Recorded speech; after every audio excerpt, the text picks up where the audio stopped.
Bonjour Caroline Roux, vous Bonjour. recevez ce matin Pierre Moscovici. Oui, commissaire européen aux affaires économiques et financières. Alors son nom circule pour conduire les socialistes aux européennes. Mais surtout ce matin, on va parler de l'affaire Cahuzac. Il était en poste à Bercy au moment de l'affaire.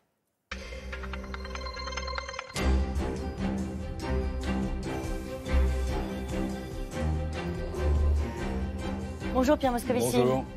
Jérôme Cahuzac est de retour devant la justice. Vous aviez raconté dans un livre le cauchemar que ça avait été de suivre ce dossier-là. Vous étiez alors en poste à Bercy. Est-ce que vous avez pu reparler avec Jérôme Cahuzac depuis ? Non, j'étais le ministre de l'économie et des finances et il était mon ministre délégué. Nous ne nous sommes pas reparlés depuis le mois de mars ou avril 2014, non.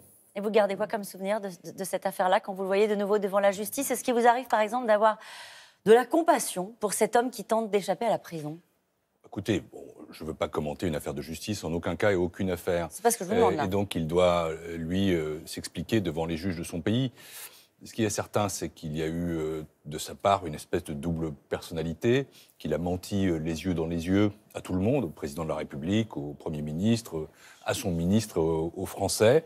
C'est aussi une forme de drame personnel, mais c'est surtout quelque chose qui a compromis, sali la gauche, qui nous a coûté extrêmement cher. Et quand on est comme moi, celui qui a été ministre de l'économie et des finances, qui d'une certaine façon, j'ai été soupçonné de je ne sais quelle complicité ou pas vouloir faire toute la transparence sur ce dossier.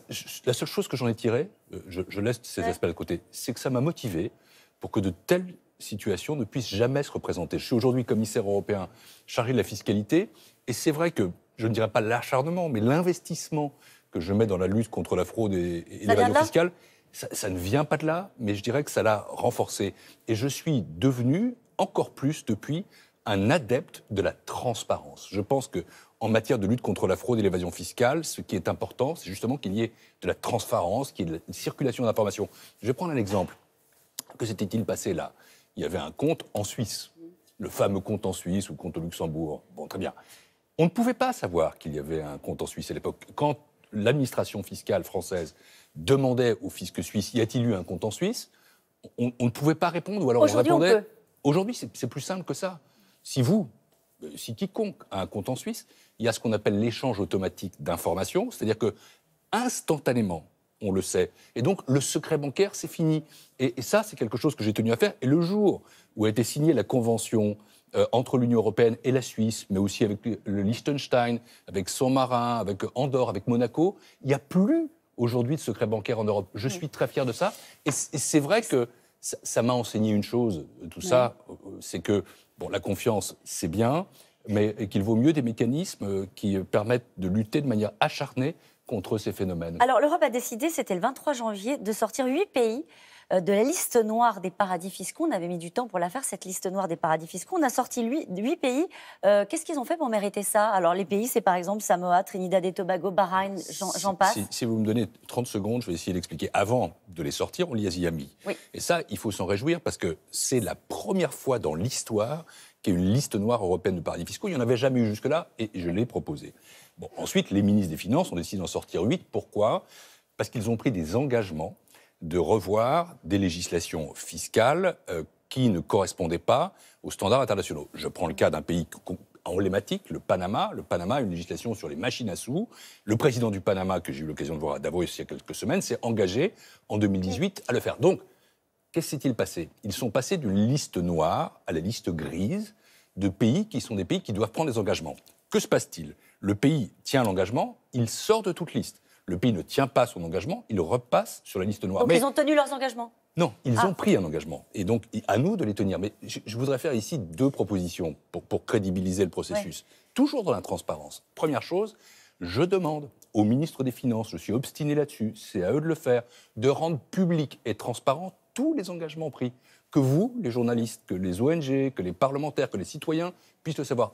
La transparence, c'est la mère de toutes les luttes contre la fraude et l'évasion fiscale. Et puis, deuxième demande que je fais ici ce matin, qu'il y ait des sanctions contre les pays de la liste noire, qu'il ne s'agisse pas juste d'être sur une liste, qu'on dise vous êtes sur une liste, alors vous êtes pénalisé. Et quel type de sanctions il pourrait y avoir ? C'est aux États membres de prendre la plupart des sanctions. Qu'est-ce que vous imaginez comme sanctions ? Moi, je vais vous dire ce que j'imagine pour l'Union européenne. Et nous allons le proposer dans les semaines qui viennent. Les fonds du budget de l'Union européenne ou des banques publiques européennes, la Banque européenne d'investissement ou la Banque européenne de reconstruction et de développement, je souhaite que ces fonds ne transitent pas, qu'il soit interdit qu'ils transitent par les circuits financiers de pays qui sont considérés comme des paradis fiscaux. On ne doit pas faire d'activité quand on est une collectivité publique. Alors, c'est le cas de l'Union européenne, mais ça doit être, à mon avis, aussi le cas des États membres, dans un paradis fiscal. Ça doit être absolument prohibé, parce qu'il faut tarir ce qu'on appelle leur business model, ce qui leur permet de gagner de l'argent à la source. Donc, mes deux propositions, c'est transparence sur les engagements pris par les 55, quand même, pays de la liste grise, et puis sanctions exemplaires, Donc fortes. on peut encore faire mieux. On peut faire mieux. Largement. Mais ça, Oui. vous savez, la lutte contre la fraude et la violence fiscale, elle est aussi vieille que le trésor public et les entreprises. C'est un combat de tous les jours. Très vite sur Angela Merkel qui a admis des concessions douloureuses. C'était hier soir au SPD. Est-ce que ce nouvel accord entre le SPD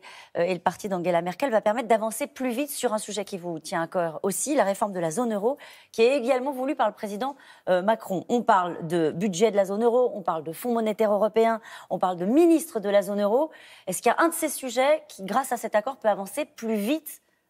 Tous, je pense que cet accord est un bon accord pour l'Allemagne, qui avait besoin d'avoir un gouvernement stable et majoritaire. Puis c'est un très bon accord pour l'Europe, parce que ce sont les deux partis les plus pro-européens qui s'associent. Oui.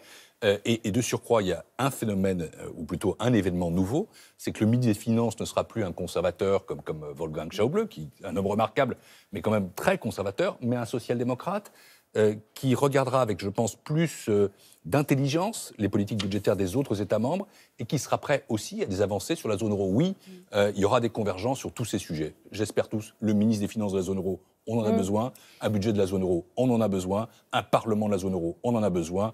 Et un fonds monétaire européen pour traiter les crises comme la Grèce, on en a besoin. Pierre Moscovici, est-ce que vous êtes prêt pour conduire les socialistes aux européennes? Je ne suis pas candidat. Ah bon? Aujourd'hui, je suis candidat à une chose, c'est-à-dire au débat et aux idées. Je suis commissaire européen, j'ai encore quelques petites choses à faire et je les ferai jusqu'au bout. Ça vous intéresse néanmoins? Je regarde les européennes. Le président Macron a voulu que le débat commence tôt. Il commence. Je vais m'y impliquer. Je pense que la gauche européenne doit y avoir sa place. Mais il faut être intelligent là-dedans. Et le message que je veux passer aux sociodémocrates en Europe, c'est très simple. Ne laissez pas l'Europe à la droite et au centre. Il y a des pro-européens de gauche comme il y a des pro-européens de droite. Et puis ne laissez pas non plus la gauche aux nationalistes, type Mélenchon.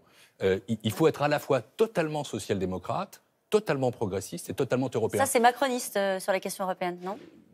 Je ne sais pas où vous placez le président Macron. Moi, ce que je constate, c'est que quand je le vois, ça m'arrive dans mes fonctions, je constate entre nous une très large convergence de vues, à vrai dire pratiquement totale, sur l'Europe. Sur la politique, c'est un peu différent. Et je pense qu'il faut les deux à la fois. C'est-à-dire que si j'avais un conseil à donner aux socialistes, c'est d'être vraiment social-démocrate, vraiment réformiste, vraiment européen. Et leur congrès ne servira à quelque chose que s'ils sont clairs sur l'Europe. S'ils ne sont pas clairs sur l'Europe, alors les élections européennes, ce n'est pas la peine pour moi ni pour quiconque. Au prochain congrès, vous votez Olivier Faure? Prochain congrès, je n'ai pas encore payé ma cotisation, je ne prendrai pas parti. Je regarde avec sympathie ce que fait Olivier Faure. C'est Stéphane Le Foll qui disait hier que vous voteriez... Olivier Faure, Stéphane Le Foll, oui. C'est la politique à la Audiard, c'est du brutal. Bon. Il prête à d'autres des accords d'appareil que je n'ai pas fait. Olivier Faure a ma sympathie parce que je trouve qu'il a le profil le plus ouvert. Mon vote est secret. Très bien, c'est dit. C'est Laurent. Merci Pierre Moscovici. Merci Caroline, bonne journée à tous les deux.